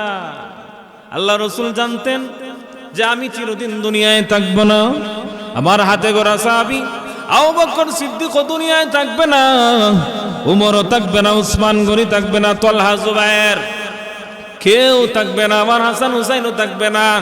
কিন্তু কিয়ামত পর্যন্ত এরকম একদল আহলে হক উলামায়ে কেরাম থাকবে। আল্লাহ রাসূল উম্মতদেরকে সতর্ক করে দিয়েছেন, তোমাদের জন্য জরুরি হলো উলামায়ে কেরামের কাছে যাবে, বুঝবে, তাদের কথা মানবে, শুনবে, তাদের কাছ থেকে কোরআন হাদিসের ব্যাখ্যা বুঝবে। যদি বান্দা বুঝো যাও আর সবকিছু মানো, তাহলে তুমি কোশ্চিন কালেও গুমরা হবে না। তাহলে আমরা কি উলামায়ে কেরামের কাছে যাব, কদর করব? আল্লাহ কবুল করে বলে আমিন। তো বলছিলাম আল্লাহ রাসূল সাল্লাল্লাহু আলাইহি ওয়াসাল্লাম বলেন, ওয়া কলবুহু মুআল্লাকুন ফিল মাসাজিদ, যার অন্তর মসজিদের সাথে জ্বলন্ত থাকে। তা আজকের আমার আলোচনার দ্বিতীয় পর্বে একটা বিষয় হচ্ছে আমাদের মসজিদ অন্তর যেন মসজিদে থাকে। হাদিসে আছে আখেরি জামানায় মসজিদ থাকবে বড় সুন্দর, নামাজ পড়লাম মসজিদে বড় সুন্দর লাগলো, কিন্তু সুন্দর মসজিদ করলেই হবে না, মুসল্লি দ্বারাও মসজিদকে ভরপুর করতে হবে। আল্লাহ কবুল করে বলে আমিন। কিতাবে লেখা আছে মুমিন বান্দা যখন মসজিদে যায়, আল মুমিনু ফিল মাসাজিদে কাসসামা, আল মুমিনু ফিল মাসাজিদে কাসসামাকে ফিল মা। মুমিন যখন মসজিদে যায় তার অন্তরের মধ্যে এমন প্রশান্তি লাগে যেমন মাছ পানির মধ্যে শান্তি পায়। ওয়াল মুনাফিকু ফিল মাসাজিদে কাত্তাইরি ফিল কাফাসি, আর মুনাফিক যার ভিতরে নেফাকি আছে, সুকুলকুরি করে, দিলটা ভালো না, হারাম খায়, দেখায় দেখায় নামাজ পড়ে, এরকম মানুষ যখন মসজিদে যায় তার অবস্থা এমন হয়, পুরো অশান্তি লাগে। কিভাবে তাড়াতাড়ি বার হইতো মসজিদ থেকে, কিভাবে তাড়াতাড়ি মসজিদ থেকে বের হবে, অশান্তি অশান্তি লাগে। ওয়াল মুনাফিকু ফিল মসজিদে কাল কাফাসে কাত্তাইরি ফিল কাফাসি, যেমন নাকি কোনো পাখিকে যদি তার চতুর দেওয়ালের ভিতরে বন্দী করে রাখা হয় অথবা পাখিকে রাখা হয়, এটা আপনাদের এলাকার মধ্যে কি বলে? পিঞ্জিরা। পিঞ্জিরা, কাফাস মানে পিঞ্জিরা, কাফাস মানে কি? পিঞ্জিরা। পিঞ্জিরার ভিতরে যেমন ফাকিরে ঢুকাইলে পরে ছটফট পরে কখন যেন বের হয়ে যায়, বের হওয়ার জন্য পাগল পারা হয়ে যায়, ঠিক তেমন হবে মুনাফিক যখন মসজিদে যায় তার অন্তরটাও বের হওয়ার জন্য পাগল পারা হইয়া যায়, ঠিক না বেঠিক? ঘটনা মনে হয়ে গেল, এক ব্যক্তি খুব আল্লাহওয়ালা, খুব আল্লাহওয়ালা, কিন্তু সে ধনী না, ধনীর দোকানের কর্মচারী, ধনীর দোকানের কর্মচারী। মাজন ভাইকে বলে, ভাই আমাকে নামাজ পড়ার সুযোগ দিন, নামাজ পড়া যাইতেছি। নামাজ পড়ার পরে সে তো মুমিন, কাদ আফলাহা মান তাযাক্কা, তার অন্তর তো পরিষ্কার, সে তো নামাজ পড়তে মজা পায়, সে তো বড় আনন্দ পাইতেছে, তেলাওয়াত আরম্ভ করছে। নামাজ যখন শেষ হয়ে গেল এবার সে তাসবিহ পড়তেছে, সুবহানাল্লাহ সুবহানাল্লাহ সুবহানাল্লাহ, সবাই পড়েন না, সুবহানাল্লাহ সুবহানাল্লাহ সুবহানাল্লাহ সুবহানাল্লাহ, 33 বার সুবহানাল্লাহ বলল, 33 বার আলহামদুলিল্লাহ, আছে না নাই? 33 বার আলহামদুলিল্লাহ পড়তেছে। 34 বার আল্লাহু আকবার অথবা 33 বার পড়ার পরে আরেক দোয়া পড়ে নিল। 100 দোয়া যখন কোনো বান্দা নামাজের পরে পুরা করে, আল্লাহর রাসূল বলেন সাগরের ফেনা পরিমাণ গুনাহ যদি হয় আল্লাহ তাআলা তার জিন্দেগীর গুনাহ মাফ করে দেন। সুবহানাল্লাহ, জোরে না, আরো জোরে পড়ে সুবহানাল্লাহ। জোরে পড়লে লাভটা কি? অন্তর পরিষ্কার হবে, জান্নাতের মধ্যে একটা গাছ হবে। সুবহানাল্লাহ। এবার যখন নামাজ শেষ করার পরে তাসবিহর মধ্যে লাগছে, এবার দুই হাত উত্তোলন করে আল্লাহর দরবারে দোয়া করতেছে, রব্বানা যালামনা আনফুসানা ওয়া ইল্লাম তাগফির লানা ওয়া তারহামনা লানাকুনান্না মিনাল খাসিরিন। এই দোয়াটা আমার আপনার দোয়া নয়, এই দোয়া হলো আদম আলাইহিস সালাতু ওয়াস সালামের দোয়া। এই দোয়া যখন পড়তেছে আরো অনেক দোয়া করতেছে, গো মালিক জিন্দেগিটা কাটাইলাম অনর্থক, কোনো নেক আমল করতে পারলাম না, গো মালিক জিন্দেগির সব গুনাহগুলো মাফ করে দাও। এরকম যখন চোখের পানি দিয়ে দোয়া করতেছে, এদিকে তার মাজন বেটা বেজার হইতেছে। মাজন এত সমুদ্রের বার হইতেছে না, সে রাগ করে দোকান থেকে আসে ডাক দিতেছে, ডাক বলতেছে, আব্দুর রহমান রে, 5 মিনিটের কথা বলে তুমি আমার কাছ থেকে আসলে, এখন ওদিকে আধা ঘন্টা হয়ে গেল, তোমার নামাজও শেষ হয় নাইনি, তুমি এমন বড় মুসল্লি কই থেকে হইলাই? ওই মাজনকে উদ্দেশ্য করে বলে, তোমাকে তো আল্লাহ সুযোগ দেয় নাই আল্লাহর মসজিদে আসার, আমাকে আমার আল্লাহ সুযোগ দিয়েছে। নামাজ আর দোয়ার মধ্যে কি মজা তুমি তো তা জানো না। যে আল্লাহ সুযোগ দিলেন মসজিদে ঢুকার, সে আল্লাহ যদি মসজিদ থেকে বের না করেন তাহলে আমি বের হব কিভাবে? সুবহানাল্লাহ। আল্লাহ রাসূল বলেন, ওয়ারাজুলুন কলবুহু মুআল্লাকুন ফিল মাসাজিদ, যার সম্পর্ক এই মসজিদের সাথে থাকবে, অর্থাৎ মসজিদের মধ্যে গিয়ে নামাজ আদায় করে, এক ওয়াক্ত পড়ার পরে এক ওয়াক্ত পড়ে, বিনা প্রয়োজনে মসজিদ থেকে বের হয় না, বিনা প্রয়োজনে মসজিদ ছাড়া একা একা নামাজ পড়ে না, আবার আল্লাহ রাব্বুল আলামিন কিয়ামতের কঠিন মুসিবতের সময়ও ওই ব্যক্তিকে আরশে আজিমের নিচে জায়গা করে দিবেন। সুবহানাল্লাহ। কষ্ট হইতাছে নাকি? কষ্ট হইতাছে? 2 নম্বর। 3 নম্বর, ওয়ারাজুলান তাহাব্বা ফিল্লাহি ইজতামা আলাইহি ওয়া তাফাররাকা আলাইহি। আল্লাহ রাসূল বলেন যে হায়াতে জিন্দেগিতে একজনকে ভালোবাসে আল্লাহর জন্য, আবার একজনের সাথে শত্রুতা পোষণ করে আল্লাহর জন্যই, এরকম দিলওয়ালা মোহাব্বতওয়ালা মানুষ যদি বানাইতে হয়, আল্লাহ রাব্বুল আলামিন কিয়ামতের কঠিন মুসিবতের সময় ওই বান্দাকে আরশে আজিমের নিচে জায়গা করে দিবেন। সুবহানাল্লাহ। আপনারা তো এখানে বসছেন, আমরা তো চেয়ারে বসে আছি উপরে, কিন্তু আপনারা তো নিচে, ঠান্ডা লাগতেছে না? কষ্ট হইতেছে না? এই কষ্ট দিয়ে আপনারা কেন বসে আছেন? বলে উলামায়ে কেরামের 2টা কথা শুনি। আপনি আমাকে মহব্বত করে দাওয়াত দিয়েছেন, দূর থেকে আসলাম কিসের জন্য? বলে আল্লাহর জন্য। কার জন্য ভাই? আল্লাহর জন্য। আপনাদের কথাই বলছে হাদিসে। কিসের জন্য? আপনি কেন হুজুরকে মহব্বত করেন? আল্লাহর জন্য। আপনি কেন নাস্তিকদেরকে মহব্বত করেন না? আল্লাহর জন্য। কেননা তারা যখন নাকি গালি দেয় আল্লাহ বললা, নবীকে গালি দেয়, উলামায়ে কেরামদেরকে গালি দেয়, তখন আপনার কলিজা সিরিয়া যায়, ঠিক কিনা? নাস্তিকরা যখন গালি দেয়, নবীর আবার দাড়ি কিসের? নাউজুবিল্লাহ। খের নবী, নবী মানি না, তার সাথে আমাদের বন্ধুত্ব না শত্রুতা হয়? তো কিসের জন্য? আল্লাহর জন্য। ওয়ারাজুলান তাহাব্বা ফিল্লাহি ইজতামা আলাইহি ওয়া তাফাররাকা আলাইহি। মায়ার নবীজি বলেন যে নাকি আল্লাহর জন্যই মহব্বত করে। হযরতে আলী রাদিয়াল্লাহু তাআলা আনহু, চিনেন ওনাকে? হাসান হুসাইনের বাবা, নবীজির জামাই, ফাতেমা রাদিয়াল্লাহু তাআলা আনহার স্বামী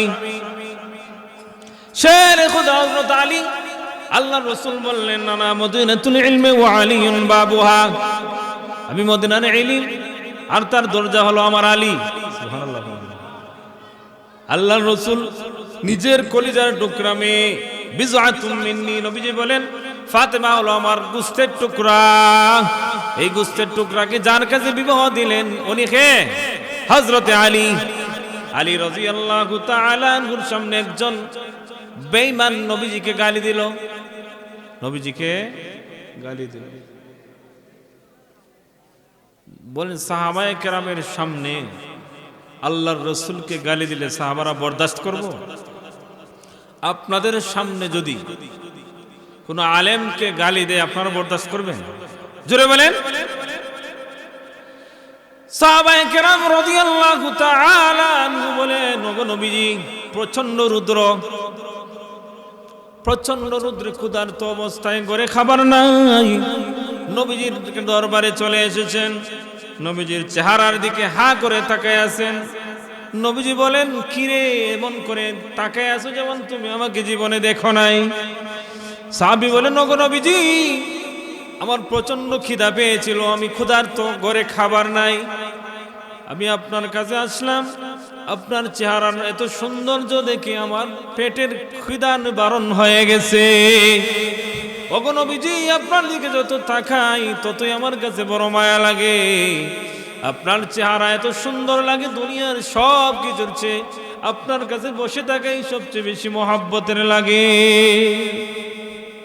নবীজির সাহাবী আবু হুরায়রা নাম শুনছেন? যে হাদিস বলছিলাম, সেই তেলাওয়াত করেছিলাম, সেই হাদিসের রাবি যিনি আবু হুরায়রা রাদিয়াল্লাহু তাআলা, উনি ইসলাম গ্রহণ করার পরে ওনার মা বেজার, মা কি বেজার।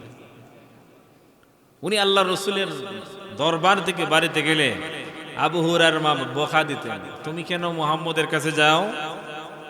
মুহাম্মদ ইবনে আব্দুল্লাহর আরবির বাপ হয়েছে, ওনার কাছে তুমি যাও কেন? তুমি ইসলাম কেন গ্রহণ করছো? বেজার কণ্ঠে আবু হুরায়রা রাসূলের কাছে আসিয়া বলতেছেন, ওগো নবীজি, আমার মা তো আমাকে বকাঝকা করে আপনার দরবারে আসলে আমি কি আমার আম্মাকে গালি দিব? আমি কি আমার আম্মাকে রাগান্বিত আম্মার কাছে হব? আল্লাহ রসুল বললেন, না রে না, পৃথিবীর সন্তানদেরকে একটা জিনিস শিখিয়ে দিলেন, তোমার মা বাবা যদি কাফেরও হয় কিন্তু সন্তানেরা রে, মা বাবাকে কখনো গালি দিও না, মা বাবাকে কখনো কষ্ট দিও না। কেন? তোমার মা তোমার জন্য জান্নাত, তোমার বাবা সন্তুষ্ট হলে আল্লাহ তোমার উপর সন্তুষ্ট হয়ে যাবে। সুবহানাল্লাহ। আল জান্নাতু তাহতা আকদামিল উম্মাহাত, রাদার রাব্বি ফি রাদাল ওয়ালিদি ওয়া সাখাতুর রাব্বি ফি সাখাতিল ওয়ালিদি। এবার বলেন না আবু হুরায়রা রে, আমি তোমার মার জন্য দোয়া করি। নবী করিম সাল্লাল্লাহু আলাইহি ওয়াসাল্লাম আবু হুরায়রার মার জন্য দোয়া করেন, আল্লাহ আবু হুরায়রার মাকে ঈমান নসিব করায় দাও। দোয়া করার সাথে সাথে আবু হুরায়রা দৌড়। আবু হুরায়রা কোথায় যেতেছেন? দৌড় দিয়ে বাড়ি। সাহাবায়ে কেরাম ডাক দিয়ে বলেন, আবু হুরায়রা, তুমি এমন করে দৌড়তেছো কেন? আবু হুরায়রা ডাক দিয়ে বলে, আমি এই জন্য দৌড়তেছি, আমি আগে বাড়িতে যাই না, নবীজির দোয়া আগে বাড়িতে যাই। বাড়িতে গিয়ে দেখেন আবু হুরায়রা মা গোসল করতেছেন, গোসলের আওয়াজ শোনা যায়, পানির শন শন শব্দ আছে না, শোনা যাইতেছে। বলতেছেন, রে বাবা তুমি অপেক্ষা করো, আমি গোসলটা সেরে নেই। গোসল সারার পরে মা আবু হুরায়রাকে বলেন, আবু হুরায়রা রে, তুমি বাড়ির থেকে যাওয়ার পরেই যেন আমার অন্তরের মধ্যে কেমন কেমন লাগতেছে। তুমি যে মুহাম্মদ ইবনে আব্দুল্লাহর কাছে ঈমান এনেছো, ওনাকে দেখবো, ওনার কাছে আমাকে নিয়ে যাও। আবু হুরায়রা রাদিয়াল্লাহু তাআলা আনহু নিজের মাকে রাসূলের কাছে নিয়ে গেলেন। যাওয়ার সাথে সাথে আল্লাহর রাসূলের হাত ধরে আবু হুরায়রার মা দৌলত ঈমান গ্রহণ করলেন। সুবহানাল্লাহ। এটা ভালোবাসা, এটা আল্লাহর জন্য, এটা নবীর জন্য। ওয়ারাজুলানি তাহাব্বা ফিল্লাহি ইজতামা আলাইহি ওয়া তাফাররাকা আলাইহি। হযরত আলীর সামনে যখন নবীজিকে গালি দিল, আলী তো হলেন শেরে খুদা, আলী হলেন শেরে খুদা, বাহাদুর। আলী রাদিয়াল্লাহু তাআলা আনহু ওই বেঈমানের বুকের উপর বসে গেলেন। সুবহানাল্লাহ বলেন। বসার পরেই সে হযরত আলী রাদিয়াল্লাহু তাআলার মুখের মধ্যে থুতু নিক্ষেপ করলো। নাউযুবিল্লাহ বলেন। এবার হযরত আলী তাকে ছাইরা দিলেন। অন্য মানুষরা বলল, আলী রে, তোমার সামনে দেখলাম নবীকে গালি দিল, তুমি তার বুকের উপর বসলা তাকে মারার জন্য, কিছুক্ষণ পরে তুমি তাকে ছাইরা দিলা কেন? হযরত আলী ডাক দিয়ে বলেন, সাহাবারা আমার, শোনো ভাইরা, কিছুক্ষণ আগে যে আমি তার বুকের উপর বসেছিলাম কিসের জন্য জানুনি? আমি আমার নবীকে মহব্বত করি, এজন্য। নবীকে গালি দিবে আর আমি বসে থাকবো, তা কখনো হতে পারে না। ঠিক না ঠিক? নাস্তিকরা যদি উলামায়ে কেরামদেরকে গালি দেয়, কোনো মানুষ বসে থাকতে পারে না। যে নামাজ পড়েও না, তার সামনে যদি নবী সাল্লাল্লাহু আলাইহি ওয়াসাল্লামের কোনো সামান্য সুন্নতের উপর আঘাত আনে, সেও তাকে হত্যার জন্য উদ্বুদ্ধ হয়ে যাবে। ঠিক না বেটি? এটা ঈমানের দাবি। হযরত আলী রাদিয়াল্লাহু তাআলা আনহু বলেন, কিন্তু পরে যখন আমি তাকে ছেড়ে দিলাম, কেন জানোনি? সে আমার মুখের মধ্যে থুতু নিক্ষেপ করেছে। কি নিক্ষেপ করেছে? এখন যদি তাকে আমি হত্যা করি, তাহলে আমি আমার রাগের কারণে হত্যা করলো, এটা আমি আল্লাহ রাসূলের জন্য হত্যা করব না, এজন্য তাকে আমি ছেড়ে দিয়েছি। ওয়ারাজুলানি তাহাব্বা ফিল্লাহি ইজতামা আলাইহি ওয়া তাফাররাকা আলাইহি, যে একজন একজনকে ভালোবাসে সিরিফ আল্লাহর জন্য, রাসূলের জন্য, এরকম মহব্বত দিলের মধ্যে যদি রাখতে পারি, তাহলে আল্লাহ রাব্বুল আলামিন আরশে আযমের নিচে আপনার আমার জায়গা করে দিবেন। সুবহানাল্লাহ। আলেমকে কেন ভালোবাসবো ভাই? উলামায়ে কেরামকে কেন ভালোবাসবো? রাসূল বলেন, ক্বালান নবী সাল্লাল্লাহু আলাইহি ওয়াসাল্লাম, কুন আলিমান আও মুতাআল্লিমান আও মুঈনান আও মুহিব্বান ওয়ালা তাকুন খামিসান। নবীজি বলেন, তুমি হয় আলেম হও। কি বলেন? সবাইকে বলেন আলেম হও। বলে আলেম হওয়ার সময় নাই, তাহলে আলেমের ছাত্র হও। বলি এটাও পারবো না, তা তুমি আলেমকে সাহায্য করো। বলি এটাও টাকা পয়সা নাই। বলে সাহায্য যদি করতেও পারো না, কমপক্ষে দিল দিয়ে আলেমকে মহব্বত করো। ওয়ালা তাকুন খামিসান, পাঁচ প্রকারের কেউ হবে না। সুবহানাল্লাহ। তাহলে আলেমুল আমাদের সাথে তা আছে না নাই? থাকবো তো ইনশাআল্লাহ, থাকবো তো ইনশাআল্লাহ। ওয়ারাজুলানি তাহাব্বা ফিল্লাহি ইজতামা আলাইহি ওয়া তাফাররাকা আলাইহি। 4 নম্বর হলো আল্লাহর রাসূল বলেন, ওয়ারাজুলুন দাআতু যাতা মানসাবিন ওয়া জামালিন ফাকালা ইন্নী আখাফুল্লাহ। দুনিয়ার জীবনে কোনো যুবককে যদি কোনো সুন্দরী মহিলা, সুন্দরী বংশ ভালো হয়, যদি কোনো মহিলা সুন্দর হয়, আপনার লালার কাল, তার বংশটাও ভালো হয়, আবার তার টাকাও থাকে, লেখাপড়াও থাকে, তাহলে কি বলেন? সোনার উপর সুহাগা, সোনার উপর তার আলাপের অভাব নাই। শহর থেকে, সিলেট থেকে, ঢাকা থেকে জানলে প্রস্তাব আসবে, আসবে কি আসবে না?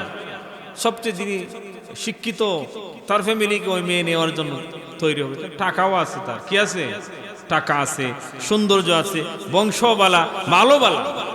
আল্লাহ রাসূল বলেন, এমন একজন সুন্দরী মহিলা, সুন্দরের জন্য সবাই পাগল। সুন্দরের জন্য কি ভাই? সবাই পাগল।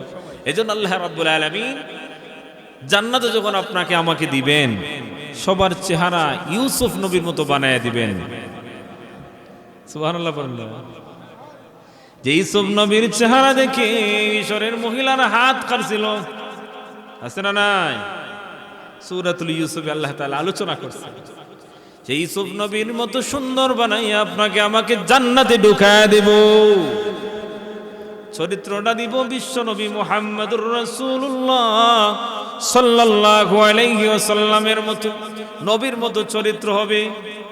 যেই চরিত্রের শানে আল্লাহ কোরআনের আয়াত নাজিল করে দিয়েছেন, ওয়া ইন্নাকা লাআলা খুলুকিন আযীম। আমার আল্লাহ বলেন, মহান চরিত্র বানাইয়া আমার নবীকে দুনিয়ায় প্রেরণ করলাম। নবীর চরিত্রের মধ্যে সামান্য পরিমাণ কালিমা লেপন করা যাবে না। এখন এরকম সুন্দরী মহিলায় যদি কোনো যুবককে একা নির্জনে তার দিকে জিনার জন্য আহ্বান করে, ওই সময় যদি সে প্রত্যাখ্যান করে, না না না, তুমি আমাকে নিয়ে খারাপ কাজ করার জন্য তোমার দিকে আহ্বান করতেছো, আমি তোমার দিকে মাইল হব না, প্রত্যাখ্যান করলাম, এটা কিন্তু কঠিন। এটা কি? সুন্দরী মহিলা, গুণবতী, রূপবতী, মালদার, সে একান্ত নির্জনে জিনার জন্য ডাকতেছে।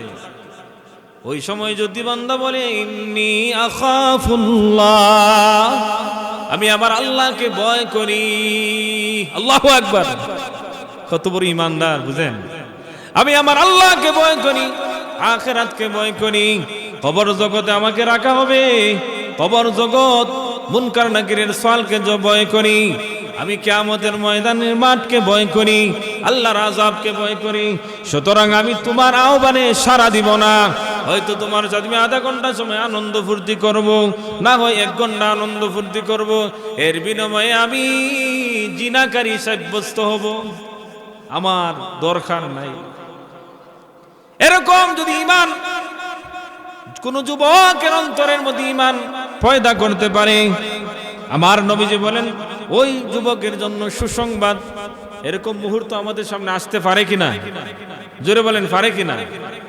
ইউসুফ আলাইহিস সালাতু ওয়াস সালাম, ইউসুফ আলাইহিস সালাম কেমন সৌন্দর্য ছিলেন। এই সৌন্দর্যের আলোচনার সাবজেক্ট আমার না, কেমন সৌন্দর্য ছিলেন। মিশরের মহিলারা হাত কাটছিল, হাত। মিশরের মহিলা যখন বলা বলি আরম্ভ করলো, গো আজি যে মিশরের স্ত্রী, তুমি এমন একটা গোলাম যে গোলামের প্রেমে পাগল হয়ে গেছে, ব্যাপারটা বললাম না, বুঝলাম না, তোমার চরিত্র এত কি খারাপ হয়ে গেল। তো পাগল হইলে কোনো একটা সম্ভ্রান্ত মানুষের পাগলে পড়ো, প্রেমে পড়ো, তুমি তোমার গোলামের পিছনে পড়ে গেলা, বিষয়টা কি? সবাইকে দাওয়াত দিছিল, আর সবার হাতে একটা ফল আর চুরি দিছিল, আর ইউসুফকে বলছিল, আরে ইউসুফ, তুমি তাদের সামনে একটা নজর এদিকে হাইটা হেঁটে যাও। ইউসুফ আলাইহিস সালাতু ওয়াস সালাম তাদের সামনে শুধু হাইটা হাইটা গেছিলেন, তারা বেহুশ হয়ে গেছিল, তারা বেহুশ হয়ে গেছিল। তারা ফল কাটবো না হাত কাটবো ঠারও পায় নাই।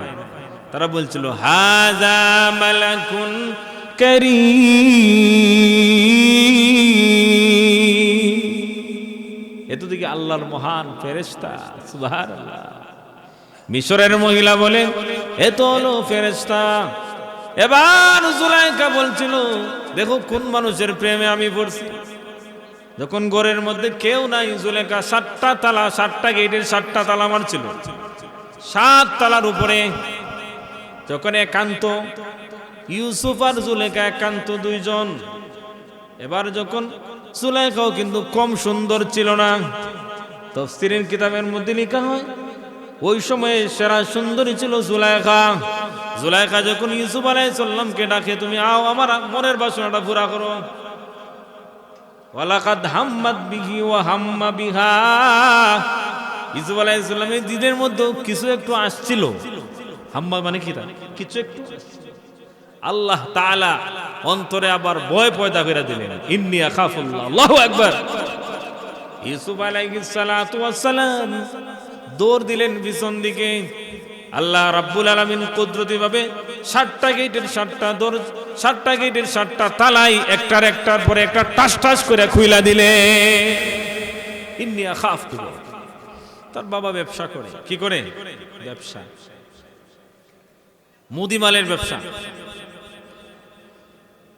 একজন বৃদ্ধ মহিলা আসলো সামানা নেওয়ার জন্য। মুদিমাল নিচ্ছি তো, টাকা নাই, বলতেছে আপনার ছেলেকে সাথে দিয়ে দেন, বাড়িতে নিব, যাইব ওকে নিয়ে, এরপর যাওয়ার পরে ওকে টাকা দিয়ে দিব। এমন হয় না মাঝে মাঝে, মহিলা আসছে অনেক টাকার বাজার নিচ্ছে, আমার গাড়িতে উঠো, আমি টাকা দিয়ে দিব। বৃদ্ধ মহিলা যখন বাড়িতে আসলো, আইসে বিশাল বড় বাড়ি, বিভিন্ন কামরা, সুন্দর কামরার মধ্যে ঢুকাইছে। সবচেয়ে সুন্দর কামরার মধ্যে ঢুকানোর পরে দেখে ওই বাড়ির মহিলাদের মালিক সাহিবুল বাইত বলে, মালিক ও খুব সুন্দরী, যেহেতু ছেলেটা সুন্দর, দরজা লাগায় দিছে আর বলতেছে, দীর্ঘদিন ধরে তোমার প্রতি আমার টার্গেট, তুমি আমার মনের বাসনাটা পুরা করো। নাউজুবিল্লাহ বলেন। এখন যুবক কি করবে? যুবক কি করবে? কি করে তার ঈমান নেবে? সে ছিল ঈমানদার, সে কি ছিল? ঈমানদার। সে বলল, তার মাথার মধ্যে একটা বুদ্ধি আইছে। সে বলল, আমি আপনার কাজ পুরা করব, এর আগে আমাকে একটু বাথরুমে যেতে হবে। কোথায় যেতে হবে? বাথরুম। বাথরুমে গিয়ে, আল্লাহ তাআলা সবসময় তো আর বাথরুম ধরে না, বাথরুম ধরার পরে, বাথরুম করার পরে সে মনে মনে ভাবলো, আমি যদি জিনা থেকে বাঁচতে পারি, আর এখন যদি কিছু বাথরুমের পায়খানাও শরীরের মধ্যে আমি লাগায় নেই, হয়তো 20 টাকা 30 টাকা দিয়ে লাখ সাবান কিনা মরাইলে গ্রান চলে যাবে, দুর্গন্ধ থাকবে। কিন্তু যদি জিনা করি, আর যদি আমার আল্লাহ কিয়ামতের ময়দানে জিনাকুর বলে আমাকে ডাক দেন, উপায় নাই, উপায় নাই, সেই দিন আমাকে কে সাহায্য করবে? সে বলে বাথরুমের মধ্যে গিয়ে পায়খানা করার পরে সারা শরীরের বাথরুম লাগায় রুমের মধ্যে আসে। তখন ওই মহিলা বলতেছে, এ তো পাগল দেখা যায়, ওকে ঘর থেকে দ্রুত বের করো। সুবহানাল্লাহ বলেন। আল্লাহ রাব্বুল আলামিন এর বিনিময়ে তাকে এমন গুণে গুণান্বিত করলেন, রাত্রেবেলা ঘুমাইছে, স্বপ্নে যুগে দেখতেছে একজন ফেরেশতা আতর লইয়ে আসছে, জান্নাত থেকে খুশবু নিয়ে আসছে। খুশবু নিয়ে আইসা তার সারা শরীরের মধ্যে জান্নাতি খুশবুটা লাগায় দিছে। ওই ব্যক্তি যখন পরের দিন বাজারে গেল, তার শরীর থেকে শুধু সুঘ্রাণ আর সুঘ্রাণ জান্নাতি খুশবু বের হয়। কিতাবে লেখা আছে, মানুষরা বলে, রে ব্যবসার সময় তো দামি খুশবুর কি প্রয়োজন? নামাজ গেলে না তুমি আতর লাগাবে, ঈদগাহে গেলে না আতর লাগাবে, এত খুশবু তুমি দামি দামি খুশবু কই পাইলে?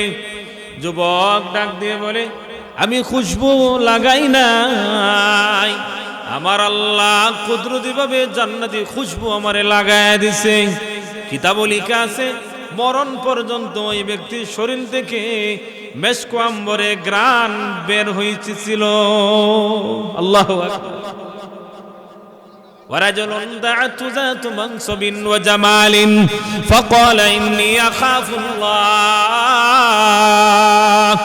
এরকম পরিস্থিতি যদি কোনো যুবকের সামনে পড়ে, একা ঘরের মধ্যে আছে কিন্তু মহিলা জিনার দিকে আহ্বান করে, কারণ আন-নিসাউ হিবালাতুশ শায়াতিন, মহিলারা কখনো কখনো শয়তানের মন্ত হয়ে যায়, ঠিক না বেটি?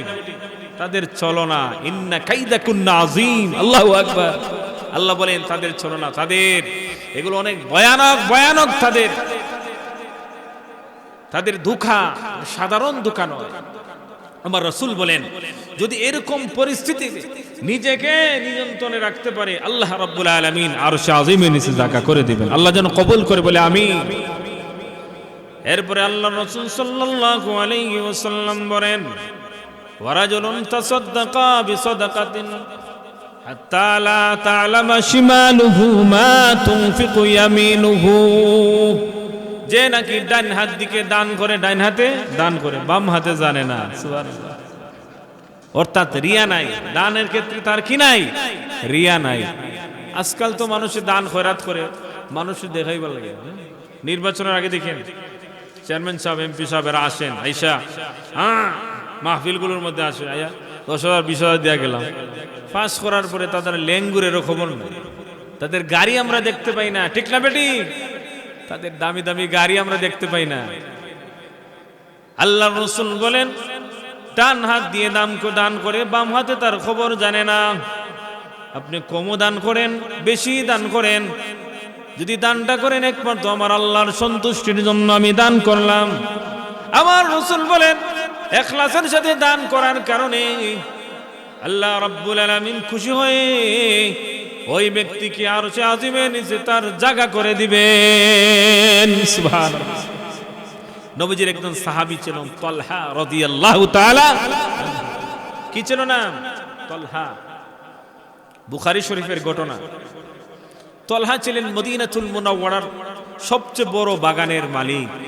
মদিনাতুল মুনাওয়ারা সবচেয়ে বড় বাগানের মালিক হযরত তালহা। রাসূল সাল্লাল্লাহু আলাইহি ওয়াসাল্লাম মাঝে মধ্যে ওই বাগানও যাইতেন। এই বাগানের যে ঝর্ণার পানি সেটা ছিল খুব মিষ্টি। কি ছিল? খুব মিষ্টি, পান করতেন। আর নবীজির কাছে এই বাগানটা ভালো লাগতো। যখন কোরআনুল কারীমের আয়াত নাজিল হয়ে গেল 4 নম্বর পারার প্রথম নম্বর আয়াত, লান তানালুল বিররা হাত্তা তুনফিকু মিম্মা তুহিব্বুন,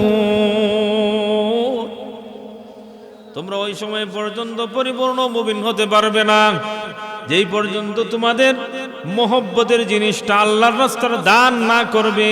সুবহানাল্লাহ। তালহা রাদিয়াল্লাহু তাআলা বলেন, আমার তো সবচেয়ে দুনিয়ার মধ্যে জিনিস সম্পদের মধ্যে সবচেয়ে মহব্বত হইল এই বাগানটা। আল্লাহ রাসূল সাল্লাল্লাহু আলাইহি ওয়াসাল্লামকে বললেন, ওগো নবী, আমি চাইতেছি এই বাগানটা আল্লাহর রাস্তায় সদকা করে দিব। আপনি মাঝে মধ্যে আমার বাগানে যান, বাগানের মিষ্টি কুয়ার পানিও পান করেন, আপনি আমার বাগানটা নিবেননি? আল্লাহ রাসূল বলেন, তালহা রে, তোমার দিলের বাসনাটা আমি বুঝতে পেরেছি, তোমার দিলের মধ্যে এই জিনিসটাও আছে, এই বাগানটা যেন আমি নেই, নিয়ে যেন তোমার আত্মীয় স্বজন গরিব গুরাবা সবার কাছে বন্টন করে দেই। বুখারী শরীফের riwayate আছে, আল্লাহর রাসূল সাল্লাল্লাহু আলাইহি ওয়াসাল্লাম বলেন, তালহা, তোমার বাগানটা আমি সুন্দর করে গ্রহণ করলাম, এর বিনিময়ে আল্লাহ রাব্বুল আলামিন তোমাকে জান্নাতে বড় বড় বাগানের মালিক বানায় দিবেন। বলে এমন বাগান আমার আল্লাহ দিবেন, বাগানের যে গাছগুলো হবে, একটা গাছের ছায়া 100 বছর যদি তরুতাজা যুদ্ধের ময়দানে গোড়া দৌড় দেয়, তারপরও গাছের ছায়া শেষ হবে না। বড় বড় বাগানের মালিক আল্লাহ তোমাকে বানায় দিবেন। আল্লাহ রাসূল বাগানটা নিয়ে উনার আত্মীয় স্বজন গুরাবা সবাইকে বন্টন করে দিলেন। সুবহানাল্লাহ। তো সাহাবায়ে কেরাম রাদিয়াল্লাহু তাআলা আমাদের জন্য নমুনা। কি ভাই? আমাদের জন্য নমুনা। এজন্য আল্লাহ রাসূল বলেন, as-sahabi kan-nujum, সাহাবায়ে কেরাম আর সাহাবীরা হলেন আকাশের তারকার মতো। যদি কোনো মানুষ, কোন আমার উম্মত একজন সাহাবীকে অনুসরণ করে আর মানে তার জিন্দেগীর আমলগুলো তার সাথে মিলায়, তাহলে সেও জান্নাতীদের দলভুক্ত হয়ে যাবে। সুবহানাল্লাহ। তো এমন ভাবে দান করা যাতে করে বাম হাতে জানে না, নীরবে নীরবে দান করা। আছে না এমন? আমার জানা মতে এরকম কিছু মানুষ আছে, এমন ভাবে যাকাত দেয় 6-10 লক্ষ টাকা, কেউ জানে না, ওনার আত্মীয় স্বজনও জানে না। যারা ধনী এরা জানে না, গরিব গুরবা নীরবে 20,000, 30,000, 50, 10, 20 দেয়া দেয়। সুবহানাল্লাহ। তা আমি ওকে মিলাই, আল্লাহ রাসূল বলছেন, ওয়ারাজুলুন তাসাদদাকা বিসাদাকাতিন ফাআখফাহা হাত্তা লা তা'লামা শিমালুহু মা তুনফিকু ইয়ামিনুহু। এমন দানশীল যদি হয় যে ডাইন হাতে অর্থাৎ এমন একাগ্রচিত্তে দিল লাগায় দান করা, দিলের মধ্যে কোনো অহংকার নাই, আমাকে দানবী দুনিয়ায় ডাকু, এটা নয়, দ্বীনের জন্য মাদ্রাসায় ইসলামী প্রতিষ্ঠানে দান করে, ওয়াজ মাহফিলে দান করে, আল্লাহ রাব্বুল আলামিন এই দানকে কবুল করে, ওই দানের প্রতি আল্লাহ খুশি হয়ে ওই ব্যক্তিকে আরশে আজিমের নিচে জায়গা করে দিবেন। সুবহানাল্লাহ। এরপরে আল্লাহর রাসূল বলেন, ওয়ারাজুলুন যাকারাল্লাহ খালিয়ান ফাফাযাত আইনাহু, আল্লাহ তাআলা ওই ব্যক্তির চোখের পানির বড় দাম, যে নাকি নীরবে নিজের গুনাহকে ইয়াদ কইরা কইরা তাহাজ্জুদের সময় হোক অথবা নীরব মানুষদের চোখের আড়ালে একা একা কাঁদে, চোখের পানি ফেলায়, চোখের পানি ফেলায়।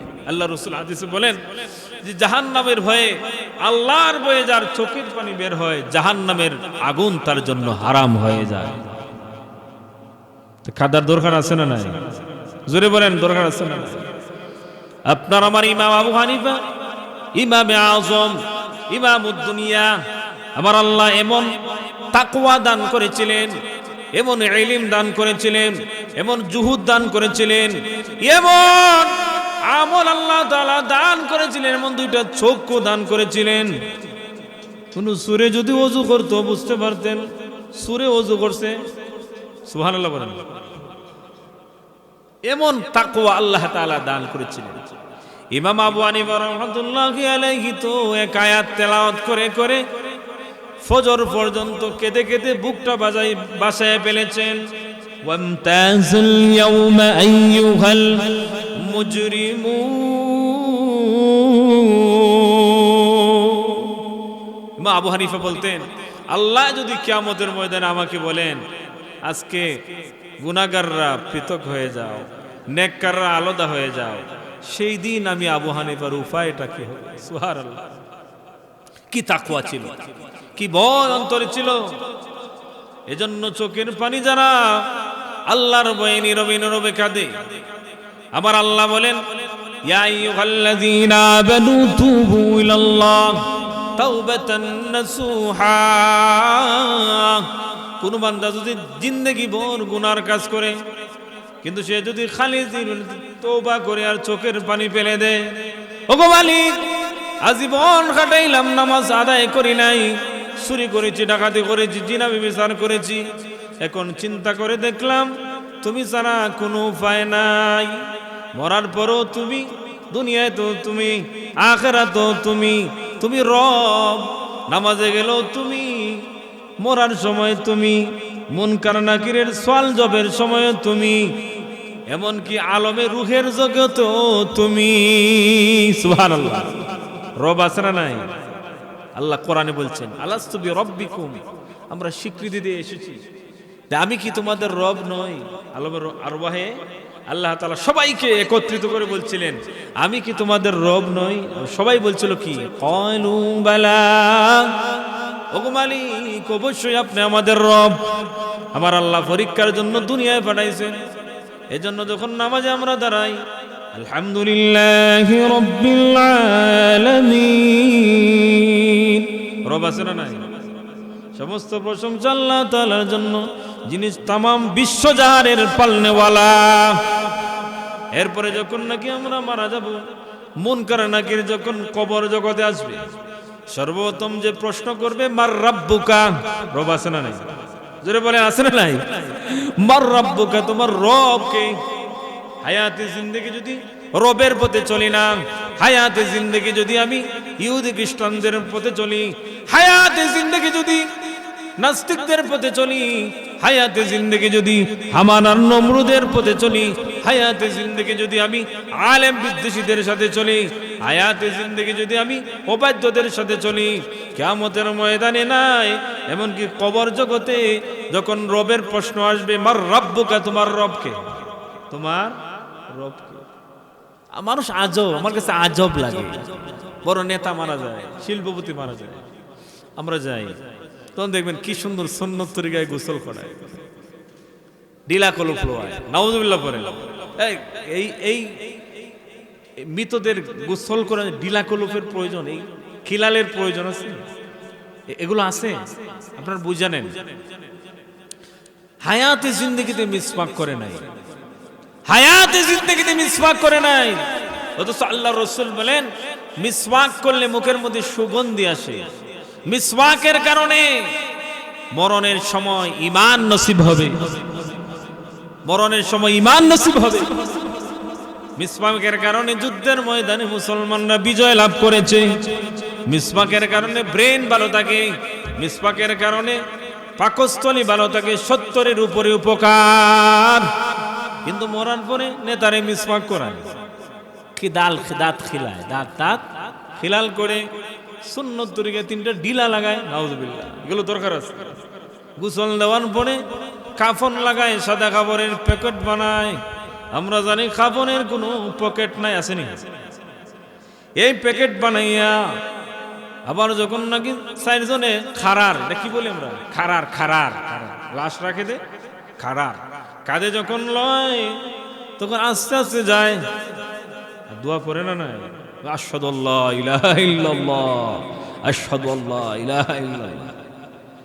এরপর যখন কবরে রাখা হয়, বিসমিল্লাহি ওয়া আলা মিল্লাতি রাসূলিল্লাহ, জোরে পড়েন, বিসমিল্লাহি ওয়া আলা মিল্লাতি রাসূলিল্লাহ। কার কথা বলতেছি? নেতার কথা। বেনমাজি যে হায়াতে জিন্দেগিতে নামাজ আদায় করে নাই, আনাবত যে জানাজার নামাজ পড়ছে, জানাজার নামাজও চিনে না, ঈদের নামাজও চিনে না, ঠিক না বেঠিক? আছে না নাই? বড় শিক্ষিত নাকি তারা? এরকম হায়াতে জিন্দেগিতে রবের পথে চলে নাই, মরার পরে বিসমিল্লাহি ওয়া আলা মিল্লাতি রাসূলিল্লাহ পয়রাও কোনো লাভ হবে না। ফেরেশতারা বলবে যতই বিসমিল্লাহি ওয়া আলা মিল্লাতি রাসূলিল্লাহ পড়ো না কেন, কবর রাইখা যাও, কিছুক্ষণ পরেই বুঝবা সিফালিল্লাহ কারে কয়। ঠিক না বেটি? বুঝেননি আমার কথা? আরে ভাই, বিসমিল্লাহি ওয়া আলা মিল্লাতি রাসূলিল্লাহ বলার প্রয়োজন নাই। যদি কোনো মুসলমান নামাজ আদায় করে, আল্লাহর হুকুমে চলে, আল্লাহ রাসূল সাল্লাল্লাহু আলাইহি সাল্লামের তরিকায় চলে, ভুলে যদি বিসমিল্লাহি ওয়া আলা মিল্লাতি রাসূলিল্লাহ কেউ না পড়ে কবর রাখা হয়, তথাপি কবর জগৎ তার জন্য জান্নাতের বাগান হয়ে যাবে। কেন? মানুষ যখন মারা যায় তার আমলের দরজা বন্ধ হয়ে যায়। জীবিত আছে এখন আমার হিসাব নিকা, এখন মরে গেলি সব শেষ, টাকা কাজে আসবে না। টাকা, কিছুদিন আগে একজন লোক মারা গেল আমার মহব্বতে, বাংলাদেশের 10 জন কন্ট্রাক্টরের মধ্যে একজন ছিল, কোটি কোটি টাকা অ্যাকাউন্টে পায়, কাজে আসছে। দাঁত কিলাল করা হয়, তোমাকে যদি বিসমিল্লাহি ওয়া আলা মিল্লাতি রাসূলিল্লাহ পড়ে কবরে দেওয়া হয়, মিনহা খালাকনাকুম ওয়া ফিহা নুঈদুকুম ওয়া মিনহা নুখরিজুকুম তারাতান উখরা, এরকম আয়াত পরে পরে যদি তোমার কবরের উপর মাটি দেওয়া হয়, কোনো কাজ হবে না। কেননা কবর জগতেই তোমার প্রথম নম্বর প্রশ্ন, নাম্বার 1 আসওয়াল মার রাব্বুকা, তোমার রব কে? ঠিক না বেটি? সেই দিন যদি রবের পথে না চলি, সেই দিন যদি দুনিয়ার জীবনে যদি আলেম ওলামাকে মহব্বত না করি, তাদের বিরুদ্ধচারণ করি, দুনিয়ার জীবনে যদি কোরআনের পক্ষে না থাকি, নবীজির সুন্নতের পক্ষে না থাকি, কিয়ামতের ময়দানে নয় বরং কবর জগতে যখন বলা হবে মার রাব্বুকা, তোমার রবকে, তখন জবান থেকে জবান বন্ধ হয়ে যাবে, রাব্বি আল্লাহ বের হবে না, রাব্বি আল্লাহ বের হবে না। আর যদি মুনকার নাকিরের প্রশ্নের জবাব রাব্বি আল্লাহ, রব আমার আল্লাহ, রব আমার কে? আল্লাহ। জোরে পড়েন আল্লাহ আল্লাহ আল্লাহ আল্লাহ আল্লাহ। ওয়ারাজুলুন যাকারাল্লাহ খালিয়ান ফাফাযাত আইনাহু, আমার নবীজি বলেন, যে বান্দা নাকি নীরবে আল্লাহ আল্লাহ বলে, আল্লাহর নামের জিকির পড়ে, আর নিজের চোখ দিয়ে পানি বের করে কাঁদে, ওগো মালিক জিন্দেগিটা শেষ করলাম, উপায় নাই, উপায় নাই, কিয়ামতের ময়দানে তুমি আমাকে পাকড়াও করো না। আমার রাসূল বলেন, ওই ব্যক্তিকে আরশে আজিমের নিচে তার স্থান করে দিবে। প্রথম নম্বর প্রশ্ন কি? মার রাব্বুকা, তোমার রব কে? রবের পথে চললে জবান থেকে বের হবে রাব্বি আল্লাহ। এরপরে যখন প্রশ্ন করা হবে আমা দীনুকা, ইসলামের পথে চললে, ইসলামের পথে যদি আমার জীবনকে চালাই, ইসলাম কারে কয়? আল্লাহ তাআলা কোরআনে বলেন, ইয়া আইয়ুহাল্লাযীনা আমানুত্তাকুল্লাহা হাক্কা তুকাতিহি ওয়া লা তামুতুন্না ইল্লা ওয়া আনতুম মুসলিমুন। হে ইমানদারগণ, তোমরা আমি আল্লাহকে পরিপূর্ণ ভয় করো, আর মুসলমান না হয়ে কবর আসিও না। সুবহানাল্লাহ। মুসলমান কাকে বলে? বলে গরদান নিহাদান বাতাত, যে সাড়ে তিন হাত বডি আল্লাহর নামে, আল্লাহর সামনে নিজেকে ঝুঁকিয়ে দেওয়া। সুবহানাল্লাহ। যে আমার কোনো মত নাই, আল্লাহর মতের উপরে আমার মত। তো 7 নম্বর ছিল যে নীরবে একা একা বসে বসে নিজের গুনার উপর লজ্জিত হয়ে যদি আল্লাহর বয়ে নিজের চোখের পানি ফেলে দিয়ে কাঁদি, আল্লাহর কাছে দোয়া করি, এই চোখের পানির দাম অনেক বেশি। আল্লাহ রাব্বুল আলামিন ওই ব্যক্তিকে আরশে আজিমের নিচে স্থান করে দিবেন। 7 প্রকার বলছিলাম, রাসূল বলেন 7 প্রকার মানুষকে যেদিন আরশে আজিমের ছায়া ছাড়া কোনো ছায়া থাকবে না, সেই দিন আল্লাহ রাব্বুল আলামিন 7 প্রকার মানুষকে আরশে আজিমের নিচে স্থান দিবেন। আল্লাহ তাআলা যেন আপনাকে আমাকে, যেদিন কোনো ছায়া থাকবে না, সূর্য আমাদের মাথার নিকটেই চলে আসবে, সেই দিন যেন আরশের নিচে আমাদেরকে দয়া করে আল্লাহ জাগা দেন। সবাই বলে আমিন। যা কিছু বললাম